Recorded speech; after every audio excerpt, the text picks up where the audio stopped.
Oh! Crap!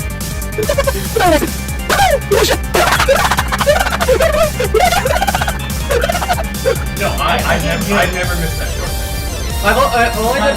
Oh my god! No! Wait, what? What? What the hell? No, you don't! There you go. This is a list to showcase the 10 games that I enjoyed streaming during this 2020 year. I'm going to reveal my favorite honorable mentions and the reason why I like the game and why they barely made the list. Honorable mention number 1, Super Mario Maker 2. One of the games that I've really enjoyed playing. However, some of the problems I've had with this game, namely playing online with randoms. I don't know why, but every time I watch a YouTuber like Red Falcon or Raisefire, the opponents are far more lenient and more enjoyable than they are with me. I've rarely seen a game where people will wait at the flagpole. At the same time, majority of the games I play are always castle levels or Super Mario World, Super Mario Bros. 3 game. Honorable mention number 2, Among Us. This game became a blast to play around the month of October. However, the main problems with this game is that the other 10 games that get chosen on the list were actually something I liked a lot more. Among Us will definitely be a game that I will be playing as a Twitch stream on Twitch Saturdays in the near future, but it barely misses the list. Honorable mention number 3, Fire Emblem Three Houses. This game is a great game, don't get me wrong. However, I have some personal bias that actually makes it sadly unable to join the ranks of the top 10 games on this list.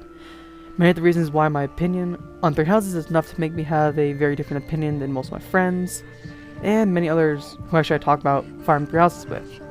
The game has 4 stories with a small DLC story, and every single playable character in Three Houses has their own charm that actually makes them lovable. But since my channel never grew when I was playing any of the 3 routes, playing the Silver Snow route and the Cinder Shadows route would have been a time when I have no games available to stream, and I need something actually to take the time away for a future stream series. If I were to go into details about my stance about Three Houses, this video would be way longer. This list was supposed to be a positive list, so I'll take a major step back with the game as a whole, but that was the honorable mentions, as well as the fact that all 3 of them, if I would have done a top 15, would have actually ended up on this list. Also, this list is my personal opinion. If you have a game that you enjoy me streaming, let me know in the comment section below. I'll share a comment of the order of the games and what's from least favorite to favorite on my Golden Year Star 1 Rewind 2020 video. Make sure you like this video, subscribe, and help me reach 500 subs by the end of 2021. First boss! Rare Luigis. Number 10. Super Mario 3D All-Stars. Nintendo Special Collection of 3D Mario games. I've previously played all 3 games, some relatively 100%, other ones with a special 100% in mind, namely Sunshine, but this time I'm actually doing it with a following. I've also added a unique feature with the collection that is I'm spinning a wheel to decide which game I play per stream. That actually makes the series stand out from their solo counterparts, as I could possibly get one game over the other more times than not. And plus also I'm actually playing the games much quicker than I did before. It's also interesting how much faster I'm actually playing these games, while the solo streams actually lasted about 10 streams for 64, 15 for Sunshine, and 38 episodes for Galaxy, which was in the span of 4 days, so in terms of streams, 16 to 20 streams if I had to make a guess. The only reason why it's at the very bottom of the list is because Nintendo dropped the ball on the release of said collection. They missed Super Mario Galaxy 2 and Super Mario 3D Land. Both games will definitely be 100%ing both of those games. But until 3D All-Stars does a surprise update and adds Galaxy 2 to this collection, once I 100% all 3 games, I'll be done with the collection for good. Since it is also limited release, those who don't end up with the game are sadly out of luck.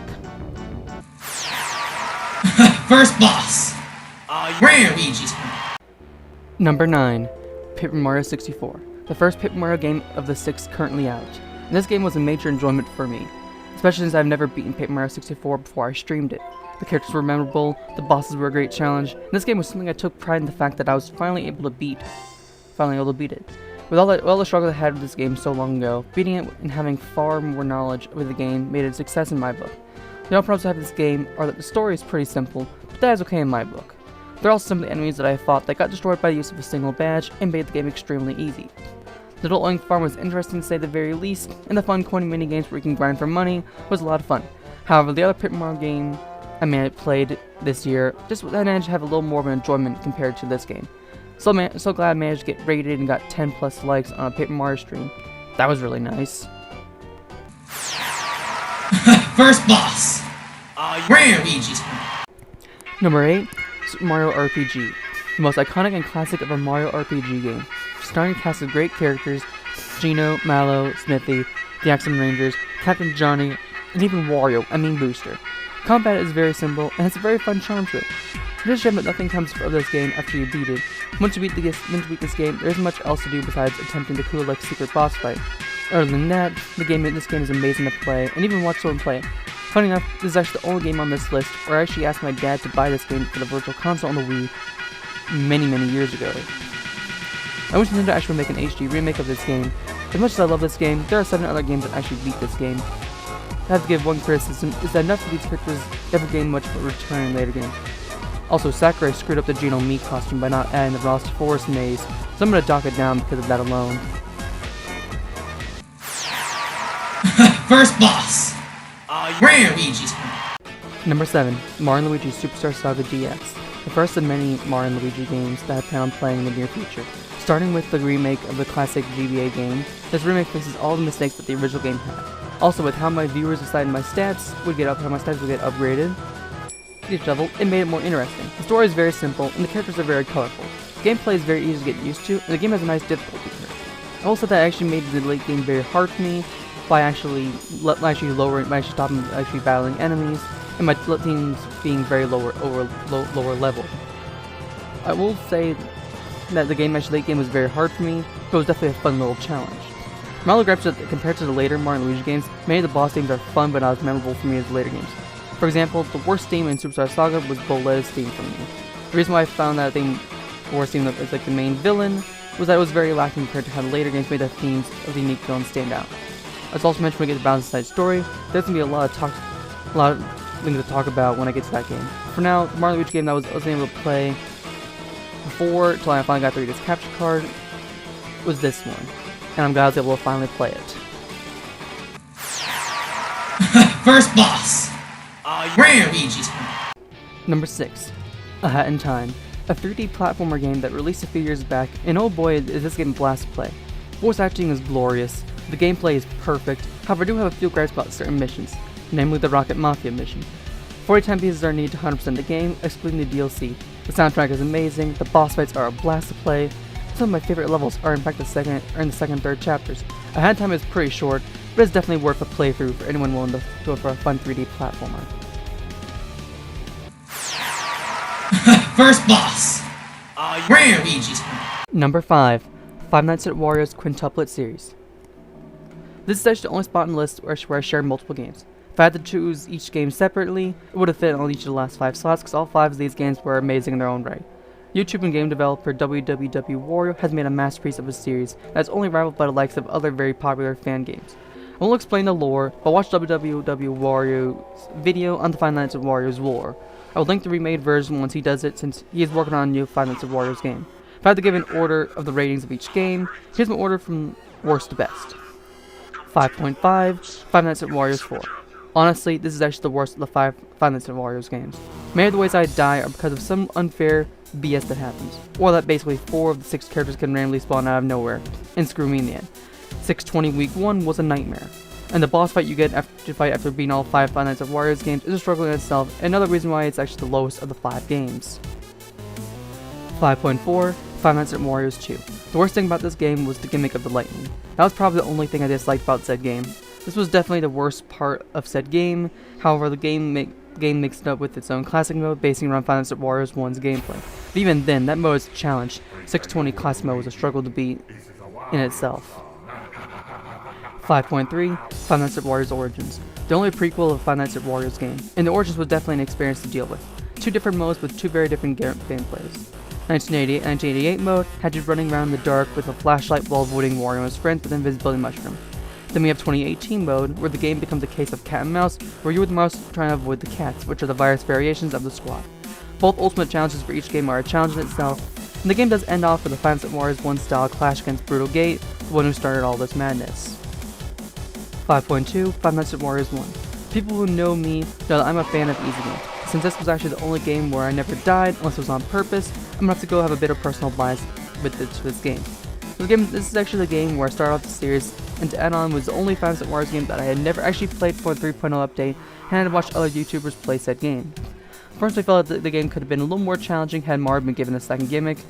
Something that forced you to use the cameras as 520 mode in Five Nights at Wario's 1 is a complete cakewalk. wwwWario, if you ever decide to do another update on Five Nights at Wario series, I recommend giving Mario a second gimmick. 5.1 Five Nights at Wario's 3. With the process of elimination, Five Nights at Wario's 3 is the best Five Nights at Wario's game that is currently out. Five Nights at Wario's 3 is actually the only game with 12 different ways to survive a single mansion. It is a superior version of Luigi's Mansion, and every single room has its own level of difficulty. Many of the rooms can be both easy and challenging for any player playing them. Some of the rooms I thought that were easy were very challenging for me, and same goes for some of the hard rooms I found very easy ways of beating. The Ultimate Custom Night is a worthy challenge for anyone willing to undergo it. Then we have Daytime Quest, where you have survived 6 days and 6 nights in the mansion and survive in whatever room you end up in when the clock chimes. You only have to play it 3 times to get everything, but once you do, you can do a final night against Virus Wario in a fun minigame. Which Five Nights at Wario's 3 would have gimmicks that would make each room harder than they already are. This is a must play for anyone who wants to check out a good fan horror series. First boss. Luigis. Number 4. Mario Kart Wii. Or to be more precise, Mario Kart Wii Custom Tracks Grand Prix. My own custom music pack is the only pack I use, and honestly, I'm glad I did a good job on it. You can download it for your own use. Link is in the description below. I added a way to make Mario Kart Wii even more interesting than it already is. I created 3 randomizer wheels to make selecting my combination, as well as the cup I choose, an interesting experience. Heck, it was actually one of the games I played on my birthday stream, and it doesn't disappoint. I may not be able to play it online or with viewers, as I'm having difficulty getting it working. Other than that, I didn't play much of this game in 2020, but from what I've played, this deserves to be on this list, and I hope I can play more of it in 2021. First boss. Luigis. 3. Paper Mario The Origami King. The second Paper Mario game I've streamed on my channel, and it was such a treat. This game honestly has an amazing story, and the gameplay is a lot of fun. Characters in the older games actually feel like new characters. The Legion of Stationery and King Ollie are all a joy to face off against, and I'd be willing to replay the same game again and have a blast fighting all of these bosses again. I recommend that people play this game, as it is definitely worth playing after so many old school Paper Mario Elite just stayed back with the original trilogy, and now disregard the late modern trilogy. The Origami King's story definitely rivals Super Paper Mario in terms of intensity, and it even has loss in it. This game gives you the feels, and I won't spoil the rest of the game as it is such a treat. First boss. Luigis. Number 2. Mario Kart Double Dash. The game that blew up my channel definitely deserves a spot on this list. I play on a ROM and add a couple of cheats to make it more interesting, and no doubt some of the craziest shit actually has happened during these streams. Shane Thompson Battle Mode, infinite Bowser Shells on Baby Park, flying after swapping positions of characters, invisible carts, tiny carts, modified items, everyone having special items at any position, characters can ride any carts, and much, much more. You will no doubt see tons of hilarious moments in some of the future Mario Kart Double Dash streams, and just like Mario Kart Wii with this game has obtained the right to actually make it a yearly appearance on my channel. Whether I'm alone, with viewers, or if I have a friend with me, this game deserves nothing but praise. However, I have to give credit to the number 1 spot on this list. The reason why is due to a personal reason for my channel's second boom. First boss. Luigis. Number 1. Luigi's Mansion 3. What a twist. Luigi's Mansion 3 managed to surpass Mario Kart Double Dash. For those who don't know, Luigi's Mansion 3 was a game I started streaming on Halloween 2018, and I did a 100% run of the series, my first playthrough of the game. The finale of the series happened, late, middle, early 2020. There's also those series that got me past 200 subs. It's also where my own Discord server blew up in popularity. I also played through the entire game second time around with the Pacific Challenge in mind, challenge also being a slamless run. I do plan on making a guide video for this challenge, but to end this video, I'd have to say Luigi's Mansion 3 deserves the title of the best game I've ever played in 2020. I should also mention it was also where I met so many great people, and also it was, in my sense, a second revival of my channel. Thank you for watching my top 10 games I've streamed in 2020. Let's see what 2021 will bring. Like this video, subscribe for more content, and hope y'all enjoy me for some fun games and some fun streams in the near future. Bye.